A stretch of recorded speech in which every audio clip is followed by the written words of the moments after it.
भगवान ने हर किसी को किसी न किसी गुण से नवाजा है। हर किसी में क्षमता और सामर्थ्य है। आवश्यकता है उसे पहचानने की। आलसी आदमी की ये कहानी आपको अपने भीतर छुपी क्षमता पहचानने की सीख देगी। एक गांव में एक आलसी आदमी रहता था।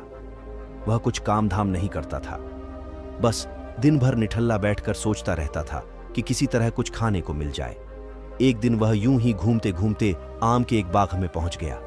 वहां रसीले आमों से लदे कई पेड़ थे। रसीले आम देख उसके मुंह में पानी आ गया और आम तोड़ने वह एक पेड़ पर चढ़ गया। लेकिन जैसे ही वह पेड़ पर चढ़ा, बाग का मालिक वहां आ पहुंचा। बाग के मालिक को देख आलसी आदमी डर गया और जैसे तैसे पेड़ से उतरकर वहां से भाग खड़ा हुआ।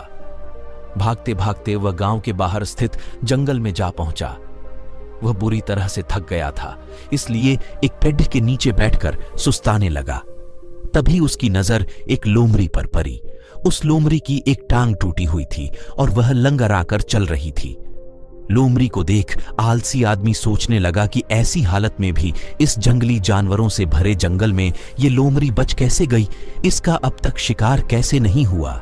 जिज्ञासा में वह एक पेड़ पर चढ़ गया और वहां बैठकर देखने लगा कि अब इस लोमड़ी के साथ आगे क्या होगा। कुछ ही पल बीते थे कि पूरा जंगल शेर की भयंकर दहाड़ से गूंज उठा, जिसे सुनकर सारे जानवर डरकर भागने लगे। लेकिन लोमड़ी अपनी टूटी टांग के साथ भाग नहीं सकती थी। वह वहीं खड़ी रही। शेर लोमड़ी के पास आने लगा। आलसी आदमी ने सोचा कि अब शेर लोमड़ी को मारकर खा जाएगा, लेकिन आगे जो हुआ वह कुछ अजीब था। शेर लोमड़ी के पास पहुंचकर खड़ा हो गया। उसके मुंह में मांस का एक टुकड़ा था, जिसे उसने लोमड़ी के सामने गिरा दिया। लोमड़ी इत्मीनान से मांस के उस टुकड़े को खाने लगी। थोड़ी देर बाद शेर वहां से चला गया।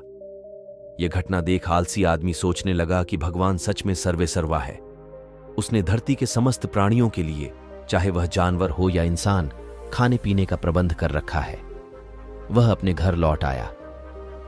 घर आकर वह 2-3 दिन तक बिस्तर पर लेटकर प्रतीक्षा करने लगा कि जैसे भगवान ने शेर के द्वारा लोमड़ी के लिए भोजन भिजवाया था, वैसे ही उसके लिए भी कोई न कोई खाने पीने का सामान ले आएगा। लेकिन ऐसा कुछ नहीं हुआ। भूख से उसकी हालात खराब होने लगी।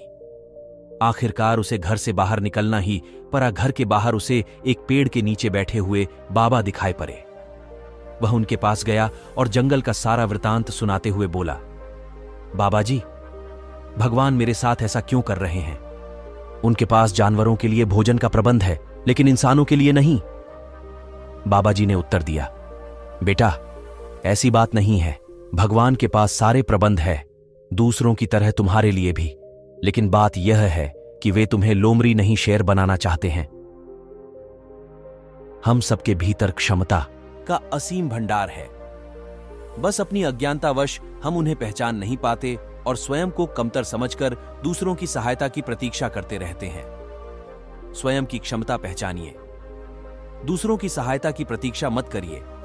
इतने सक्षम बनिए कि आप दूसरों की सहायता कर सकें। कहानी अच्छी लगी हो तो अपने दोस्तों में शेयर जरूर करें। धन्यवाद।